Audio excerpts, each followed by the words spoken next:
Pada hari ini kita akan melanjutkan bahasan seputar Fathul Bari, sebagai syarah dari kitab Sahih Bukhari mengenai babul jahri bil qiraati bil istisqoi.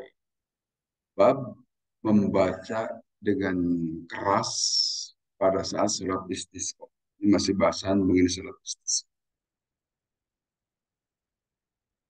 Haddatsana Abu Nu'aim, haddatsana Ibnu Abi bin Zuhri an Abbad bin Tamim an ammihi qala, berkata paman itu Abbad bin Tamim, kharaja, telah keluar siapa Nabi sallallahu alaihi wasallam, yastasqi, dengan maksud melakukan salat istisqa. Fatawajjaha, maka menghadap Nabi sallallahu alaihi wasallam ila kiblati, ke arah kiblat. Jadi berdoa Nabi sallallahu alaihi wasallam, wahawwala, dan membalikkan, memutarkan ridaahu, terhadap selendang Nabi SAW. Masalah seterusnya Nabi SAW sholat rokaat ini dua kali atau dua rakaat, jahron, dengan bacaan yang keras, pihima, di dua rakaat tadi, bil qiraati, pada saat membacanya. Jadi ini hadis memberikan penjelasan kepada kita saat sholat istisqa itu dibaca jahar, keras bacaannya. Sebagaimana biasa dalam sholat berjamaah, ya, sunnah juga bacaannya keras seperti sholat Idul Fitri atau Idul Adha ataupun sholat gerhana. Nah, sholat istisqa juga dibaca keras oleh imam, Al-Fatihah, dan demikian juga surah-surahnya.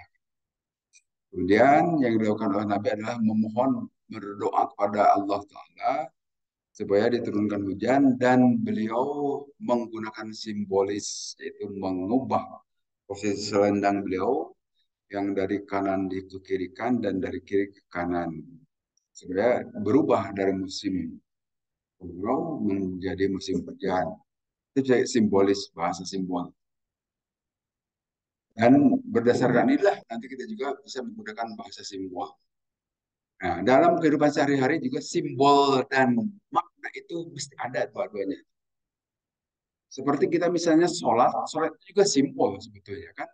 Bagaimana kita melakukan penyembahan kepada Allah, begitulah harus dengan sholat. Tetapi makna utama sholat itu adalah menyambungkan diri kita kepada Allah.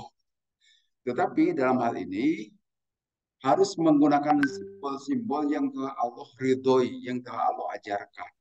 Maka lakukanlah menggunakan simbol-simbol yang telah Allah ajarkan melalui Nabi kepada kita. Sholat itu cara berkomunikasi kita makhluk kepada Allah. Protokol yang telah Allah ajarkan kepada Nabi SAW. Itu juga simbol. Kita melakukan setiap kegiatan kemanusiaan, tetapi maknanya berhubungan dengan Allah. Hakikatnya kita ngontak atau berhubungan dengan Allah, makna utamanya, tetapi menggunakan sejumlah simbol-simbol. Simbol itu lambang-lambang. Ya seperti begini, kita pakai pakaian ini kan simbol juga sebetulnya. Allah, bagi Allah tidak ada rahasia, aurat kita ketahuan oleh Allah. Tapi pada saat melakukan sholat, Allah mengajarkan tutup auratmu itu kan. Jangan kelihatan, setidaknya untuk orang lain. Tetapi bagi Allah tidak ada rahasia bagi kita. Semuanya terbuka bagi Allah. Tidak ada rahasia-rahasiaan. Hanya antara kita saja terjadi rahasia-rahasia. Artinya hakikat kita itu semuanya diketahui oleh Allah. Demikian juga perbuatan-perbuatan kita melakukan ibadah kurban sebagainya itu adalah simbol-simbol, dan ada makna hakiki dan makna majazi. Makna majazi lah yang kita tempuh di sini. Demikian juga kehidupan sehari-hari sebetulnya semua terdiri dari kegiatan-kegiatan yang melambangkan bahwa kita itu adalah manusia yang butuh melakukan proses.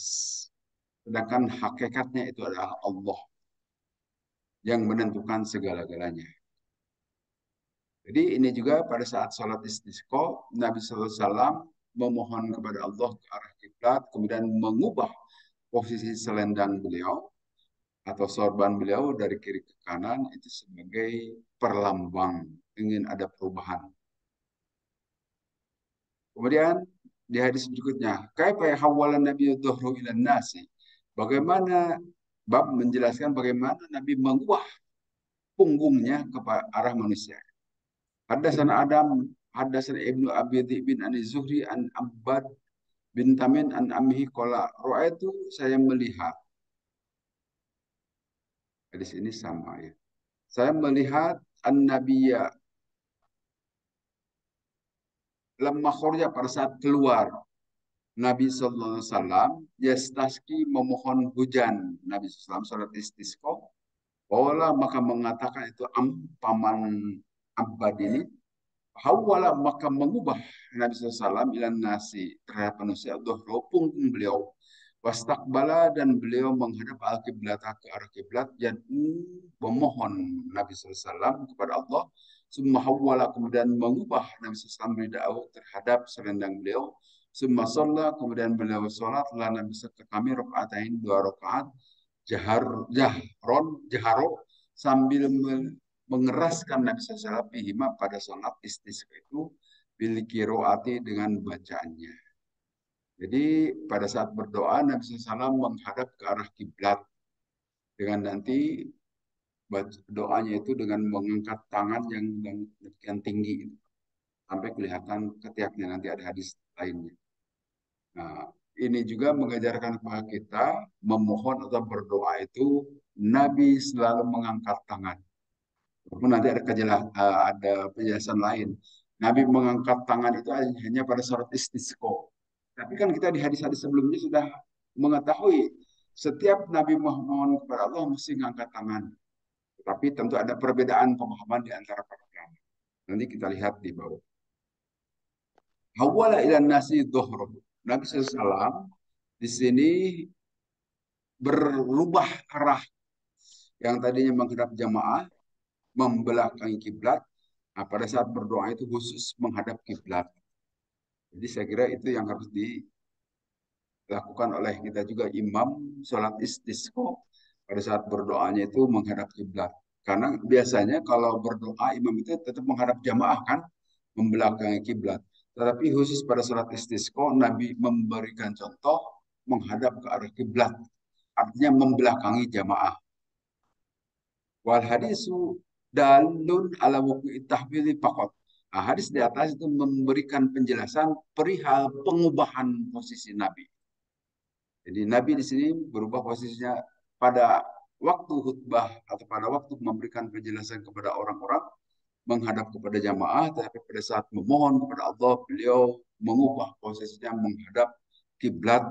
Demikian juga mengubah selendangnya juga Nabi SAW. Itu dilakukan pada saat berdoa. Terus disebutkan di sini minasyafi'iyah annahu yuhawil halal istiqbal.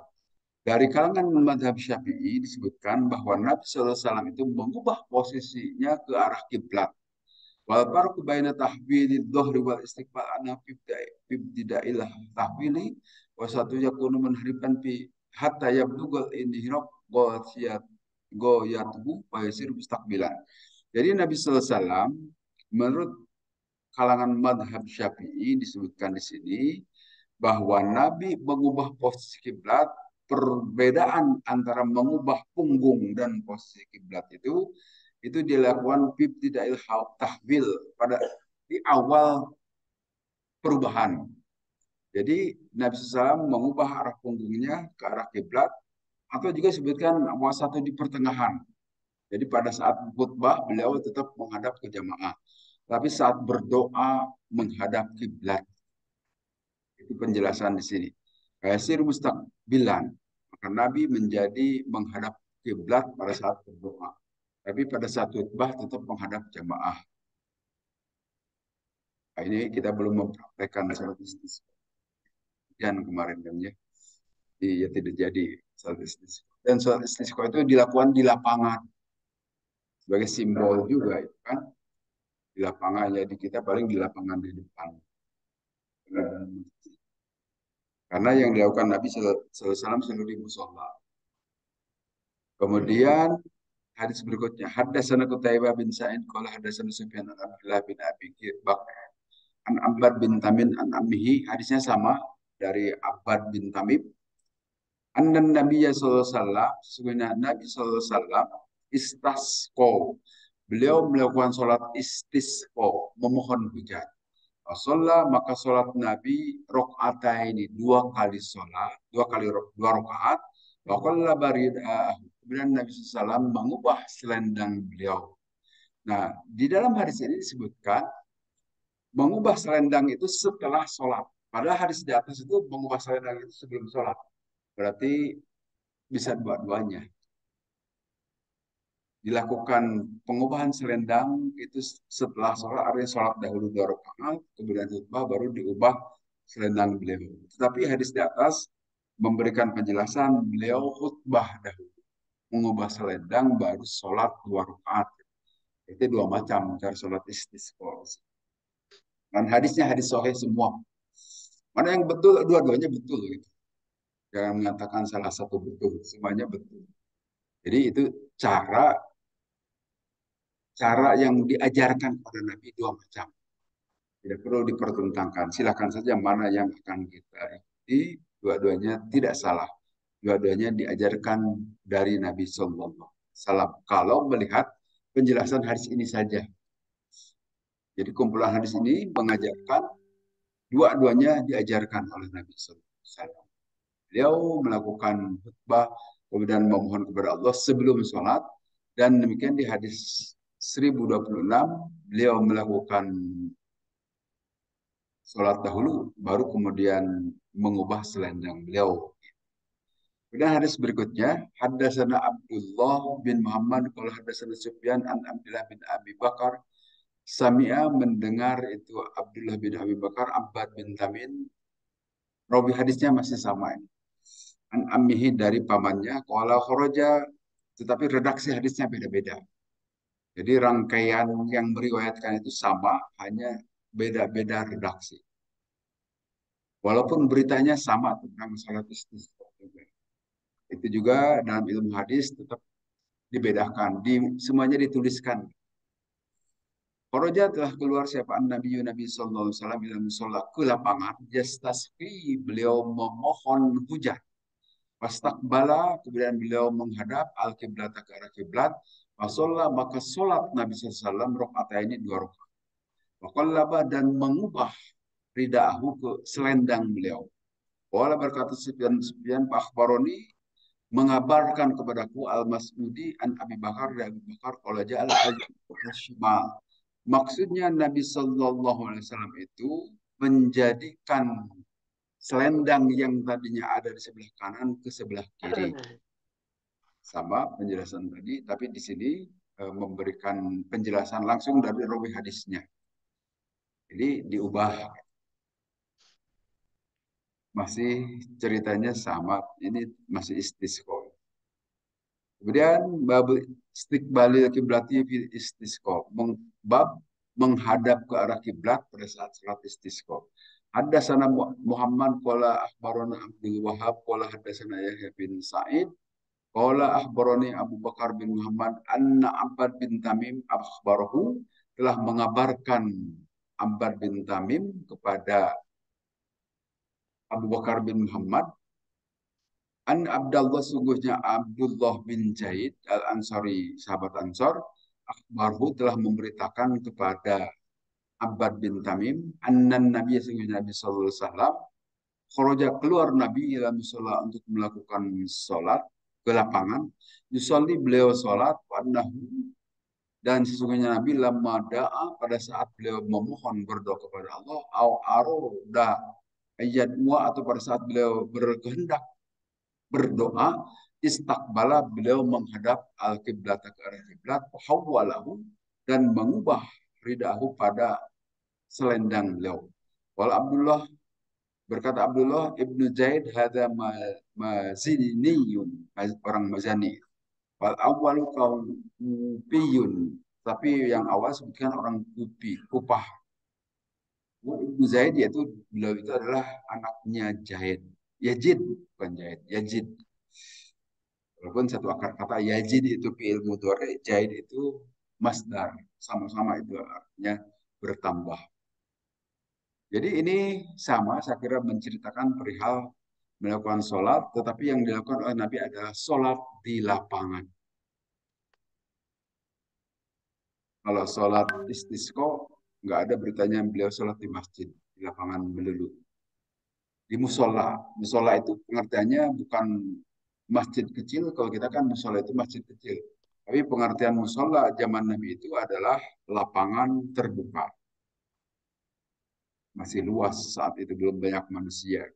Sekarang makin sulit cari lapangan. Kemudian di hadis berikutnya bab ruf'in nasi aydiyahum ma'al imami fil istisqa.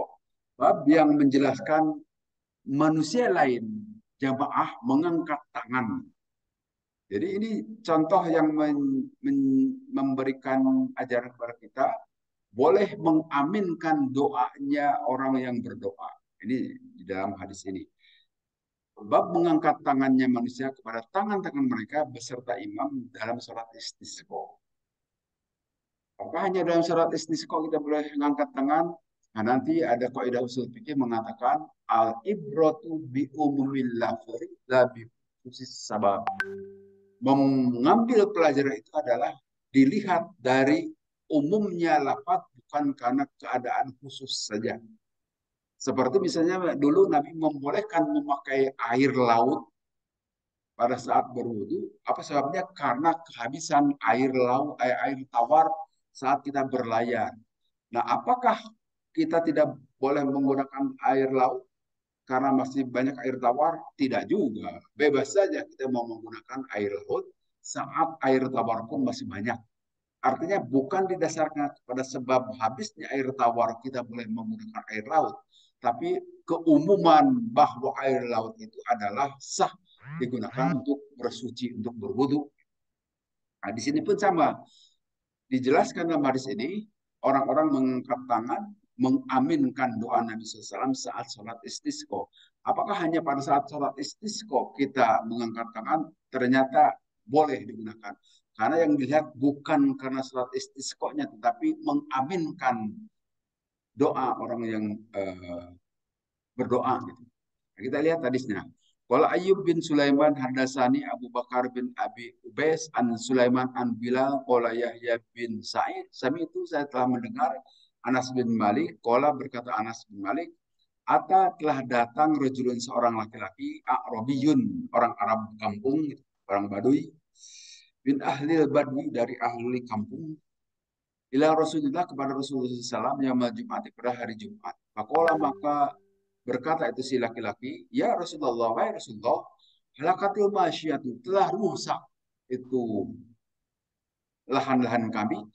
Halakal iya demikian juga anak turunan kami itu sudah lama tidak mandi barangkali begitu. Wahal akal nas dan rusaklah orang-orang gara-gara kemarau panjang. Farofa'a maka mengangkat siapa Rasulullah SAW yadahi kepada dua tangan beliau yad'u berdoa memohon kepada Allah.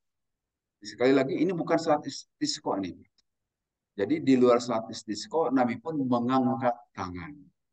Warofa'a dan juga mengangkat siapa an-nasi orang-orang aidiyahum terhadap tangan-tangan mereka ma'ahu beserta Nabi SAW yad'una bermohon berdoa kepada Allah mengaminkan doa Nabi.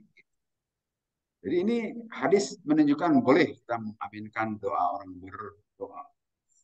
Wala pakhoratnya maka kami keluar minam masjid dari masjid hatta mutirna sehingga kami akhirnya memperoleh hujan saat Nabi setelah berdoa. Kemazilna numtiru maka terus-terusan hujan itu datang kepada kami hatta kanat sehingga datang al Jumatul Ukhra Jumat berikutnya kan. Pada rojul maka datang laki-laki yang lain ila Nabi Allah kepada Nabi SAW. Pakola maka berkata itu si laki-laki, ya Rasulullah, wahai Rasulullah, basyakallah musafir wabni at-tariku. Wahai Rasulullah, karena gara-gara hujan terus-terusan, musafir jadi tidak bisa melakukan perjalanan. Demikian juga jalan-jalan menjadi becek atau rusak misalnya gitu ya. Gara-gara hujan terus, mohon engkau berdoa kepada Allah supaya hujan ditahan. Nah, ini juga hadis sudah pernah kita kita bacakan 2 pekan yang lalu perihal Nabi SAW sedang khutbah Jumat. Beliau diminta seorang laki-laki untuk memohon supaya turun hujan. Beliau mengangkat tangan berdoa memohon kepada Allah supaya turunkan hujan. Kemudian pada saat Jumat berikutnya ada laki-laki lain, bisa juga laki-lakinya sama. Laki-laki lain yang menyatakan Rasul hujan terus-terusan nih sehingga jadi becek, tidak nyaman dan kita tidak bisa melakukan perjalanan. Mohon kepada Allah supaya ditahan itu hujan atau dialihkan ke tempat lain. Nabi berdoa kepada Allah dan hujan itu berhenti tidak terus-terusan. Jadi ini pelajaran yang bisa kita tangkap dari hadis ini, ajaran berdoa itu boleh ngangkat tangan dan Nabi memberikan contoh ngangkat tangan untuk membedakan kita. Ini juga simbol kan, meminta begitu. Dan kemudian nanti di bawah diajarkan pada saat kita meminta kepada Allah beginilah, tapi pada saat kita mohon supaya tidak ada bala begini posisi tangan, artinya menolak supaya tidak ada bala itu nanti, tapi itu terjemahan ulama di Madzhab Syafi'i Imam Nawawi, nanti ada penjelasannya di bawah. Kemudian hadis nomor 1030, waqala Ausi haddasan Muhammad bin Ja'far an Yahya bin Sa'id wa Syarik Sami'a telah mendengar itu Yahya bin Sa'id dan Muhammad bin Ja'far Anas dari kepada Anas Nabi dari Nabi SAW annahu sungguhnya Nabi SAW ropa'a mengangkat Nabi yadahi kedua tangan beliau hatta ru'aitu sehingga aku melihat bayadu ibtaihi putih ketiak beliau Nabi SAW karena mengangkat tangannya saking tinggi gitu. Padahal posisi lengan tangan ya jubah itu kan jubahnya besar gitu sehingga jubahnya turun ke sebelah sini kelihatan daun yang putih. Kalau sekarang kan masih ada jubah Nabi SAW di monumen atau di museum top kopi di Turki. Kita lihat jubah beliau itu tangannya besar. Ya, kalau di tangan diangkat ini turun kelihatan ketiaknya. Jadi sesuai cocok dengan berita ini hadis tadi dengan yang sekarang di Museum Top Kopi ada jubah Nabi SAW yang dipamerkan di sana. Hatta ra'aitu bayadu ibtaihi. Sehingga aku melihat putih dua ketiak beliau. Saking tinggi mengangkat tangan. Kemudian hadis berikutnya. Haddasana Muhammad bin Bashar. Haddasana Yahya Wabnu Abi Adi an Sa'id an Qatada an Anas bin Malik. Qala berkata Anas bin Malik. Karena ada Nabi Sallallahu Alaihi Wasallam layar tidak mengangkat tangan Nabi yadahi layar paku yadahi tidak mengangkat tangan beliau itu bisain dalam sesuatu min du'aihi dari doa beliau illa istisqo kecuali pada syarat istisqo. Indahu dan sesungguhnya Nabi yarfa'u mengangkat tangan Nabi hatta yuro sehingga kelihatan bayadu ibtaihi putih dua ketiak beliau. Nah ini berita dari Anas bin Malik. Anas bin Malik, Nabi itu tidak pernah mengangkat tangan pada saat berdoa, kecuali hanya di sholat istisqo. Padahal kita sebelumnya kan melihat sejumlah hadis, tetapi riwayatnya bukan dari Anas bin Malik. Nabi SAW juga mengangkat tangan pada saat berdoa di luar istisqo. Tapi berita dari Anas bin Malik tidak mengangkat tangan kecuali pada saat istisqo. Maka ada juga pendapat saat ini para ulama yang mengikuti pendapat Sayyidina Anas ini. Tidak mengangkat tangan pada doa-doa biasa kecuali pada saat istisqo yang mengangkat tangannya tinggi. Nah, ini memahami hadis itu memang tidak satu macam, bisa beragam juga ya. Karena penglihatan sahabat Anas, nah, kita tahu sahabat Anas bin Malik itu adalah ajudan Nabi SAW. Kalau ajudan itu artinya kemana-mana beliau ikut. Kemana-mana beliau ikut nempel kepada Nabi selama beliau di Madinah, selama 10 tahun barangkali. Selama 10 tahun di Madinah, Anas bin Malik itu selalu mengikuti Nabi SAW. Nah ini menurut berita ini, yang kelihatan oleh Anas tidak mengangkat tangan kecuali hanya pada salat istisqa. Tetapi ya kita juga melihat di hadis lain, Nabi juga mengangkat. Silahkan mana saja yang mau diikuti, mana yang benar, sekali lagi, dua-duanya benar. Nah, disebutkan di sini, Dohiruna fi kulli du'ain ghairu istisqa. Nah, berita dari Anas itu adalah tidak mengangkat tangan kecuali pada saat sholat istisqa. Wahwa mu'aridun bil hadis. Tapi itu hadis Anas itu bertentangan dengan hadis-hadis as-sabitati yang menjelaskan birrofi perihal Nabi SAW mengangkat tangan figori istisqoi di luar salat istisqa. Qad anha kasiratun. Tetapi itu sudah dijelaskan di depan. Dan hadis-hadis yang menyatakan bahwa Nabi mengangkat tangan di luar istisqa juga banyak. Jadi seolah-olah bertentangan di sini ya. Nah, bisa saja pada saat Anas tidak ikut barangkali. Pada saat Anas tidak ikut, ya bagaimanapun ajudan itu mengikut kepada yang dikawalnya itu tidak terus dalam setiap waktu. Ada saja giliran waktu beliau tidak mengikuti Nabi barangkali. Nah, saat Anas bin Malik tidak mengikuti Nabi, maka Nabi saat itu mengangkat tangan. Tapi sahabat lain melihat. Tetapi selama Anas mengikuti, tidak pernah menurut Anas Nabi mengangkat tangan kecuali pada sholat istisqa. Ini hadisnya kuat dua-duanya. Padahal ba'duhum ila anna amala biha aula. Tetapi para ulama menyatakan bahwa mengangkat tangan itu lebih utama pada saat kita berdoa. Wa innamal murad bihi maddal yadaini wa basatuhuma inda du'a. Nah, yang dimaksud di sana itu adalah yaitu melebarkan tangan dan melebarkan itu bahasa Tuhan itu melebarkan pada saat kita berdoa. Artinya angkatlah tangan pada saat kita minta kepada Allah Taala. Anna Rasulullah SAW, sesungguhnya Rasulullah SAW istasqo, beliau memohon hujan kepada Allah, asyara, kemudian beliau berisyarat, bidohri kafahi ila sama, dengan punggung kedua telapak tangan ke langit. Artinya bisa juga memohon supaya bala yang mungkin bisa menimpa kita tidak turun. Itu dengan cara bidohri. Dohri itu artinya punggungnya ke atas. Nah, berdasarkan inilah nanti para ulama membuat kesimpulan kalau menolak bala begini cara mintanya kepada Allah, tapi pada saat memohon kepada Allah seperti ini. Karena ternyata Rasulullah juga memberikan contoh begitu. Ini hadis dari Sayyidina Anas bin Malik juga. Kemudian kalau ulama, berkata para ulama, as-sunnatu, sunnahnya fikul duain, setiap kita bermohon kepada Allah itu larobul balai, lirobbil balai, untuk menghilangkan bala. Bala maksud di sini ujian, cobaan. Ayyarpa, supaya mengangkat. Ini kata Imam Nawawi, Pak, ya. Supaya mengangkat seseorang ya dari kedua tangan, jailan duhuro kapaihi ila samai. Supaya menjadikan duhuro ini, telapak tangan yang atasnya ini ke arah langit. Artinya begini. Wa idza da'a bi su'ali syai'in wa tahsiluhu ayyajal kapaihi ila samai intaha. Tetapi apabila memohon kepada Allah, maka harusnya dia menjadikan bagian telapak dalamnya itu ke langit. Jadi kalau memohon diturunkan rahmat, memohon apapun, silahkan begini posisinya. Tetapi kalau memohon ditolak bala, supaya tidak turun kepada kita, begini posisi tangannya.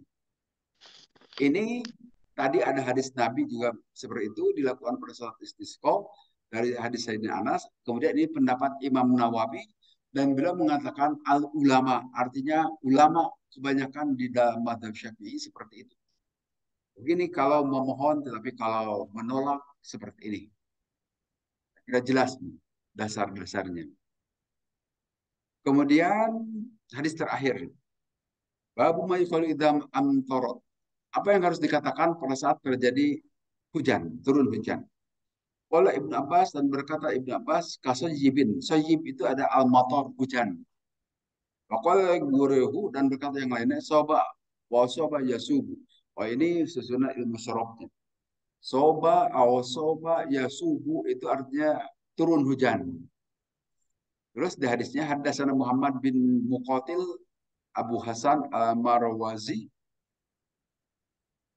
Qala akhbaruna Abdullah, qala akhbaruna Ubaidullah an Nafi anil Qasim bin Muhammad an Aisyah dari Siti Aisyah. Dari Siti Aisyah disebutkan anna Rasulullah sesungguhnya Rasulullah SAW karena ada Rasul idza ro'a apabila melihat Rasulullah SAW al-matar air hujan maksudnya. Qala berkata Nabi sayyiban nafian. Semoga hujan yang turun ini memberikan manfaat. Tabaul Al-Qasim bin Yahya an Ubaidillah. Telah mengikuti Qasim bin Yahya dari Ubaidillah warah Al-Auza'i wakil Nafi. Telah meriwayatkan juga Imam Al-Auza'i akil dari Nafi. Hadis ini tentu hadis sahih. Jadi maksudnya respon kita terhadap hujan, apalagi hujan yang baru turun seperti kemarin, bermohonlah kepada Allah supaya hujan yang turun itu bermanfaat. Tidak jadi banjir, tidak jadi musibah, tidak menjadikan kita kerepotan, tetapi betul-betul air sumur bisa berair lagi, itu kan tidak kering. Air ledeng ngatir apa ngalir lagi, ngalir lagi sehingga kita bisa sejahtera, nikmat lagi. Kan saat ini air ledeng juga 2 hari sekali barangkali ya keluarnya.